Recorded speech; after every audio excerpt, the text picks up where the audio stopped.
well, I mean, Martha is known to everyone here. She's one of the organizers and part of the group, and and of course, you know, as an anthropologist, a veteran anthropologist of the Middle East and the Arab world, her work has spread over time and space and in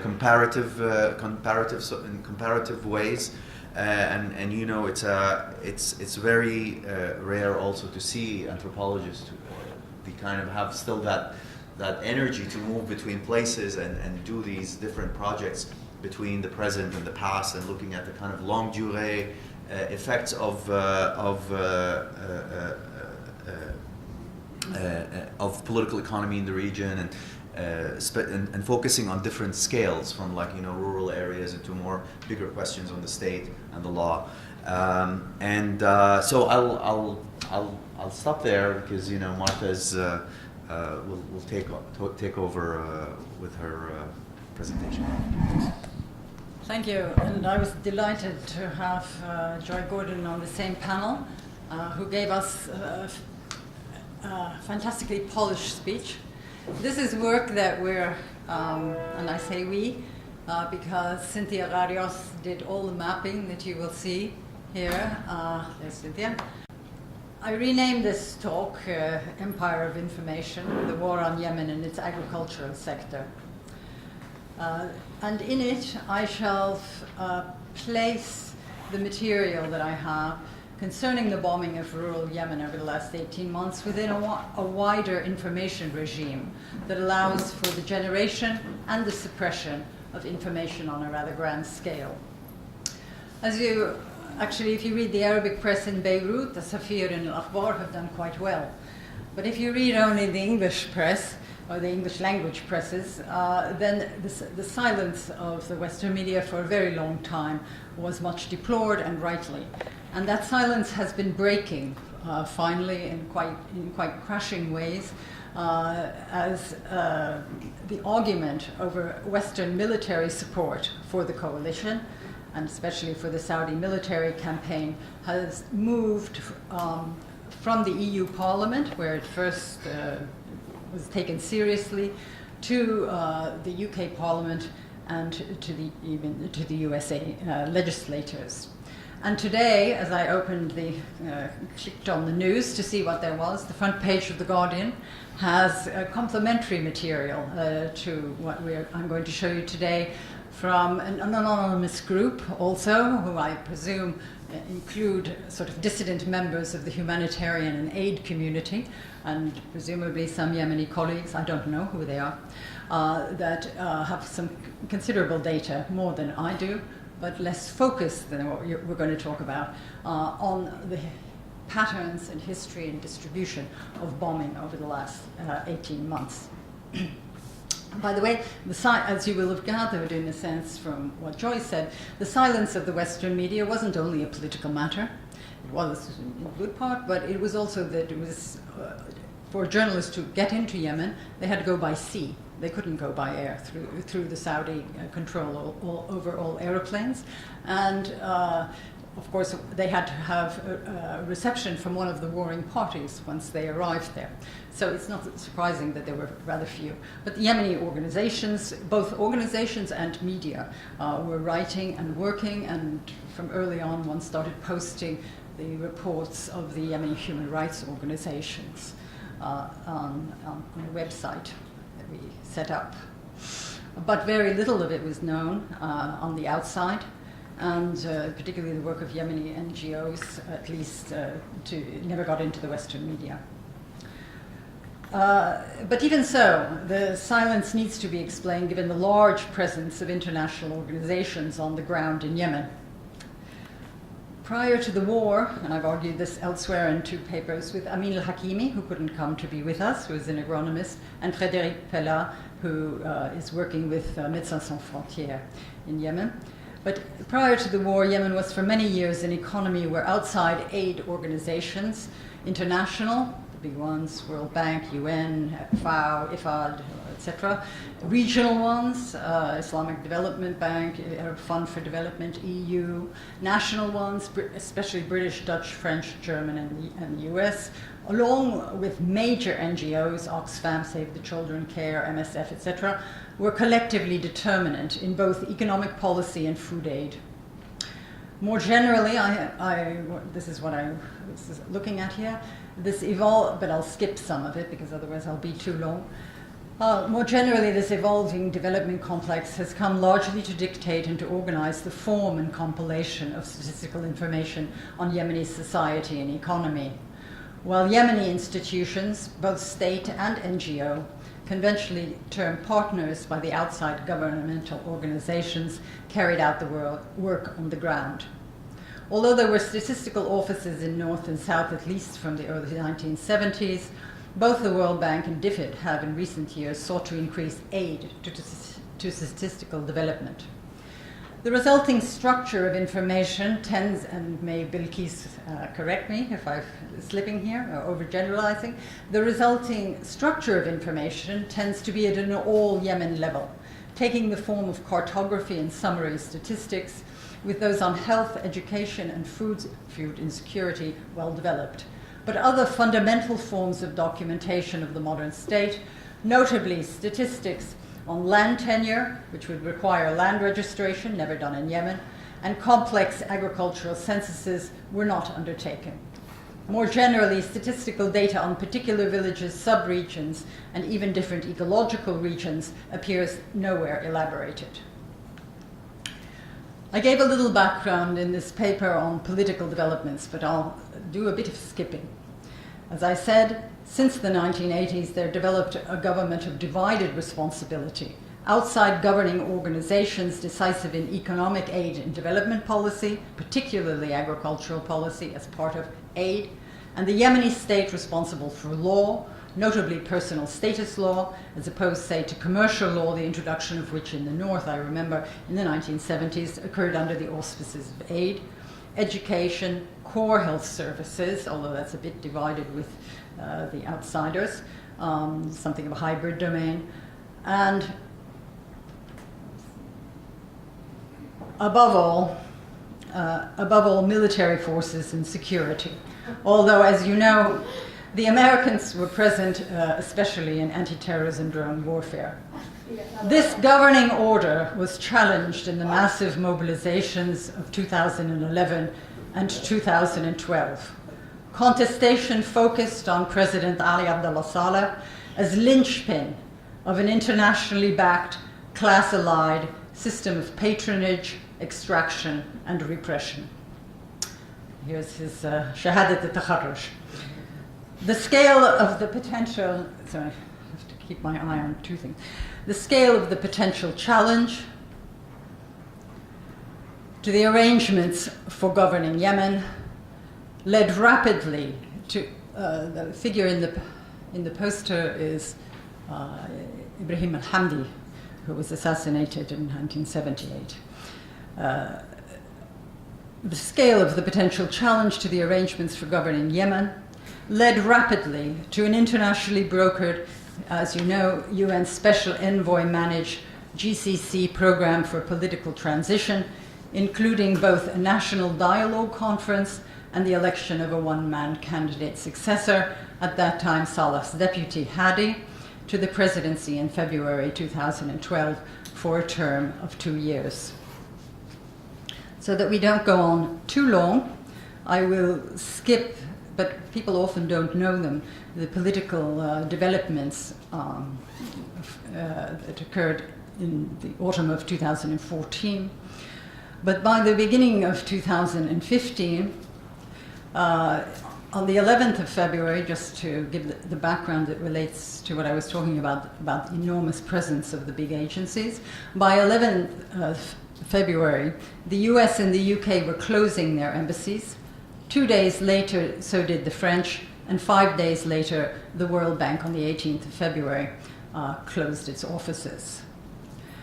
After Hadi, who fled Sana'a on February the 21st reached Aden and retracted his earlier resignation, the Saudis and a day later the Emiratis and the Kuwaiti embassies announced that they were relocating to Aden. After so that you remember the timing, after the popular committees, that is the Houthis, Ansar Allah, and the bulk of the army moved south in a counter move, entering Aden on the 25th of March. With Western military assistance, the GCC coalition, minus Oman, began bombing the following day. On the 14th of April, the UN Security Council voted into effect Resolution 2216 that we were just talking about. That is to say, that resolution was voted, just to remind you, was voted in about almost 3 weeks after the beginning of the bombing. 4 days later, the UN Special Envoy, Ben Omar, who had presided all the earlier meetings, resigned with an address to the press that condemned the use of force, called for the respect of Yemeni sovereignty, and emphasized the capacity of Yemenis still to negotiate a solution.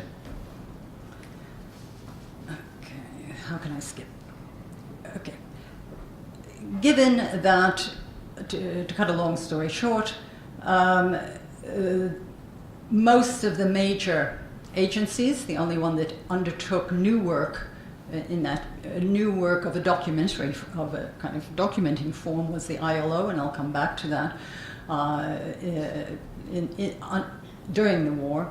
As I've said, most of those agencies simply withdrew or very much reduced their work or went into a much more humanitarian mode. This being so, it was the NGO sector, not the World Bank or the UN, which first issued reports that made their way into the Western media. The foci of these, of course, reflected the specialization of the particular NGOs. Oxfam, which has large programs in Yemen, reported from very early on the deepening of the humanitarian crisis and the massive impact on internally displaced persons in the country. Thus, the figures of how many displaced and hungry dominate their reports, as they do those of the specialized humanitarian UN organizations. The major human rights NGOs, Human Rights Watch and Amnesty, started also from early on to document war crimes and violations of international humanitarian law and to investigate particular incidents. Médecins Sans Frontières, which had continued to work in all areas of the country, save Hadramaut and Mahra, came to be under direct military and political pressure from the coalition until after the fourth attack on one of its hospitals in Abs on August 15th of this year, it withdrew its staffs from hospitals in Sada and Hajja provinces, the two northern provinces. Why am I telling you this? Because the resultant picture of the war until very recently, today, on the Guardian stuff that just came out and what I hope to show you, offers more of an overview. The resultant picture of the war that was in effect is one extremely vivid for particular moments, but not one that affords reconstruction of the wider pattern of bombing, or that afforded, of the wider pattern of bombing, and hence any interpretation of the strategy behind the same. The rights organizations focused on particularly well-documented strikes, almost by definition in urban areas, and the uses of prohibited weapons, cluster bombs, and the spectacular implosion weapons used in the summer of 2015 in Fajratan and Nuqam adjoining Sana'a. It is probably this focus which determines the particular violations of international humanitarian law and the very limited number thereof, well enough documented to appear in the report of January the 22nd this year, 2016, by the Committee of Experts on Yemen, of whom Joy just spoke briefly, to the UN Security Council. Prior to what has just come out from another group of volunteers in the front of the Guardian, no information of a systematic nature had been made public concerning the impact of the embargo. They don't deal with the embargo either, so it's still true of this. No information of a systematic nature has been compiled and made public concerning the impact of the embargo across the country, the more invisible form of war, nor, at least until today, of the sequence and pattern of bombing across particular sectors and regions. The absence of the latter invites the common platitude about the Saudi-led bombing. In Arabic, it's hamaji, i.e. rude or uncivilized or chaotic. But profiling aside, this scarcely stands to reason given the number of foreign advisors in the command center. Whether or not the 40 of the 54 advisors that the US stated it withdrew in this March, and moved to Bahrain have actually ceased their role in the Saudi war room or not. And doubtless the military have all the records. There are, moreover, specialized units for the compilation of such data in the big organizations. This I simply put up because this is slightly transposed. The table that appeared in the actually very interesting report of the Committee of Experts appointed to the UN Security Council. And I draw your attention, we put in yellow things that will soon appear on the maps. But the numbers are tiny. On there, 3 times the agricultural sector bomb or something. Okay, there are specialized units, moreover, for the compilation of data. Early on, Unistat, but I think this may have sort of been done, I don't know where it comes from volunteers, because it's on a Creative Commons free release. It's a free release, posted a map of Sana'a showing damage of buildings, so far as I understand, as early as May 2015. But there is, furthermore, a specialized unit in the World Bank, the Global Facility for Disaster Reduction and Recovery, but whose work inside Yemen was declared closed. The major agencies, that is to say, a partnership of the UN, the World Bank, the European Union, and the Islamic Bank for Development, the last 40% Saudi-owned, have formed a partnership for Yemen for the purposes of a damage needs assessment. On May 16th, a briefing was made on the preliminary report by this partnership, but the report, which covered material until early 2016, was declared an internal working document not for public release. Nevertheless, it appeared from press reports of the briefing that the partnership did include in its work information from some Yemeni ministries, notably those of education and of public health and population. In an interview of 28 April, the World Bank officials stated that the first stage of their work covered only urban areas, with 4 cities under the lens: Sana'a, Aden, Zanzibar, and Taiz. But when pressed as to why in a country like Yemen no counts of damage to the rural sector were being done, they responded that in a month's time, the second stage of their work would begin that would cover rural areas in the country. This they justified in terms of cost efficiency, given the means on which they drew, which were, quote unquote, satellite imagery, social media analytics from Twitter and Facebook, and to the extent possible, government sources and civil society groups within the country to validate the findings that resulted from these data collection sessions. So now we move to what happens if you analyze the lists that were compiled on the ground by the agricultural extension officers who work for the Ministry of Agriculture and Irrigation. In short, to date, the greater part of the country has remained outside attempts to use aerial photography and electronic communications to map war damage on Yemen. But as you will see, if you look at The Guardian, it is possible to do so. But I interviewed, and they strongly assured me that they were underestimations of the damage, since they had received, FAO had been politically blocked from helping them with any of this, and so they were extremely conscientious as a besieged administration. And as you know, there are attempts to make it impossible to pay all government salaries soon. Through the central bank, through these mechanisms. They were extremely eloquent in describing how careful they were not to inflate figures, i.e. these are underestimates, because they knew perfectly well what would be said if they did. And they have no interest in so doing, on the contrary. In Yemen today,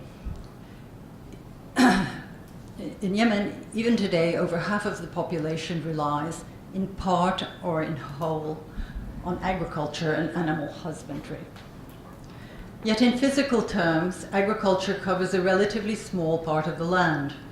That is to say that to target agriculture itself requires a certain aim, since it occupies only a very small proportion of the surface area, however central it may be to livelihoods. I'm going to start first simply with the distribution of strikes on the rural sector. You'll see it's broken down in various ways over time, and I'm going to go quite quickly because it's to leave you more with a visual image than a totally analytical one. So first let's start with the distribution of over time of the strikes. We've divided these into 2-month sections. The bombing began March 26th, so this first slide covers less than 2 months. May-June sees the beginning of the pounding of Sada and heavy targeting of areas around Aden. As you may remember, the army and the Houthis had gone, the popular committees had gone down to Aden at that point in time. July-August continues that focus, but widens strikes across the country, notably in Hadeda Governorate.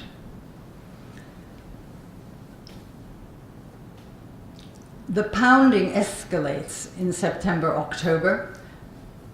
And if you look at this stuff on The Guardian, there was much more striking of the military. And then when they were not suddenly having the military collapse and surrender was to be announced, then they really started in on the civilians. And that's what comes through what's on the front page of The Guardian today. So the pounding escalates in September-October, but with the southeast governorates now largely under Emirati Hadi control being spared, as have been Mahra and Hadramaut from the very beginning. From late October, the UN undertook to start negotiations between the coalition-backed Hadi government and the Houthi General Congress Party delegations in Kuwait. Bombing continued in the autumn and through January, although the Saudi at one point announced the cessation of its air war.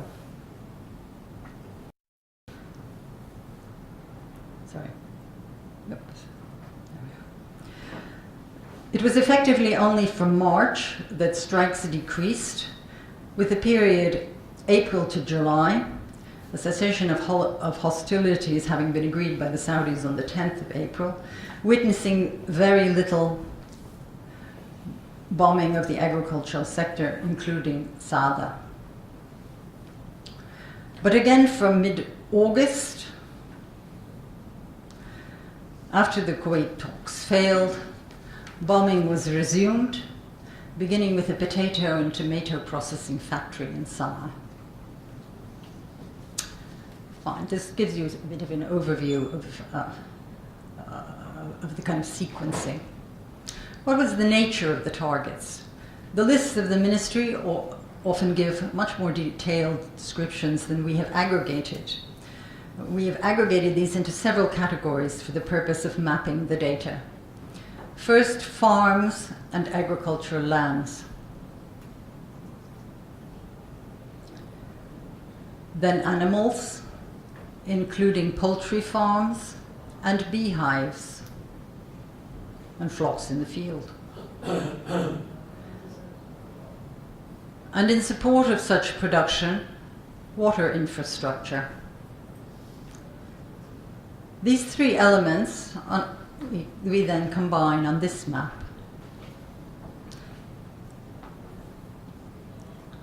Rural life and production is supported by three other elements we have mapped: roads and transport, local markets, and agriculture and veterinarian services.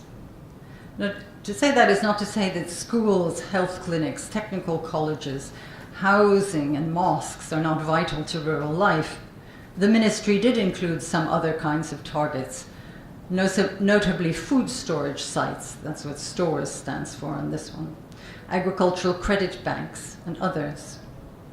But our focus here is narrowly on the core elements for rural livelihoods and agricultural production.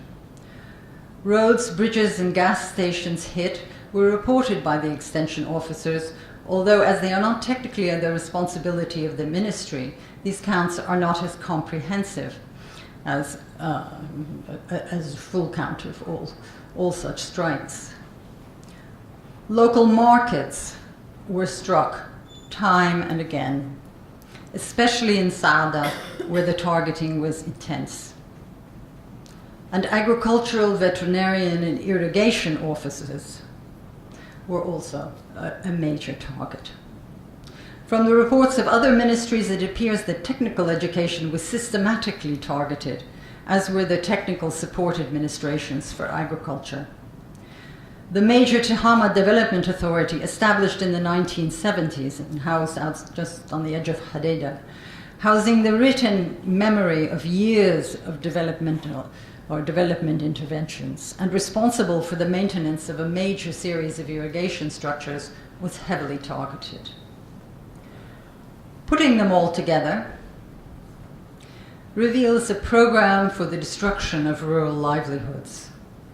This is borne out by the ILO sample survey, to which I referred in the beginning. This is borne out by the ILO sample survey of the labor force conducted by the Central Statistical Office in the autumn of 2015. As noted, this is the only damage and needs assessment study published by any international organization. Although conducted primarily in the cities, Sana'a, Hadeda, Aden, some 7 and 8 months into the war, this notes, taking the three governorates together, data suggest that displacement affected mainly the rural population. 2/3 of those displaced came from the rural areas. And women, i.e. it affected women much more than men, who accounted for 95% of the total displaced population. And they wrote, agriculture has been the sector most affected by the crisis, with a loss of almost 50% of its workers. Aggregating the MAI data by governorate reveals that in every governorate, save Shabwa, which is a very arid zone of the country, and Al-Mahwait, where the road up from Hadeda to Sana'a, which is the main road for imports, was the primary target in Al-Mahwait. Everywhere else, the primary target was agricultural land. While the defense of the Saudi control room might be that they just dropped the remaining payload so as to fly back empty, the fact that one needs to aim to hit agricultural land in Yemen renders such axes a little thin. And as even the panel of experts noted in that earlier chart of theirs, targeting productive agricultural resources constitutes a war crime. How far this data will allow documentation of a small area and linking aerial photography for a small zone remains to be seen. But a preliminary slide of the district of Haidan, we deliberately took Haidan because it's more rural than the district of right around Saada, which was the city of Saada, which was the most pounded of the Saada province, reveals a pattern of bombing clearly designed to uproot rural life. This is very, it's 5 kilometers. It's very small scale. If the bombing campaign has deliberately sought to destroy agricultural livelihoods, why is this being done? I leave the answer to the discussion. But I might conclude by thinking at another level altogether. At another level altogether, one can see this destruction following the economic policies promoted by the development complex, with a bit of backpedaling in recent times, for the last 40 years, as the ultimate devaluation of Yemeni rural human and animal labor. Behind the policy of the sanctity of market, and i.e. global market prices, lies the sheer force of oil and the dollar, the oil dollar.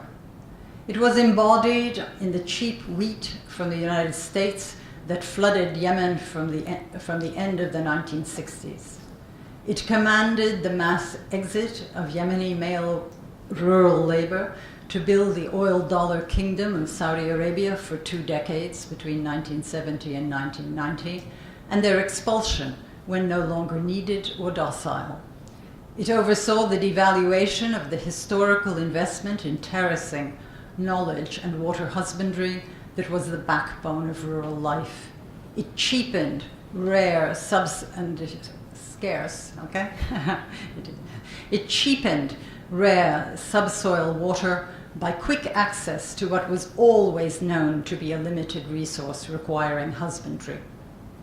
It linked local political life to outside markets as never before.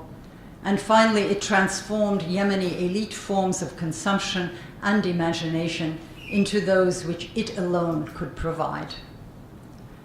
So just when Yemen, however inchoately, begins to protest its subjection, then the armed forces of the oil dollar, with bombers fed oil even aerially, come to destroy physically those products of Yemeni labor working with land and animals that survived the earlier economic devastation. Thank you.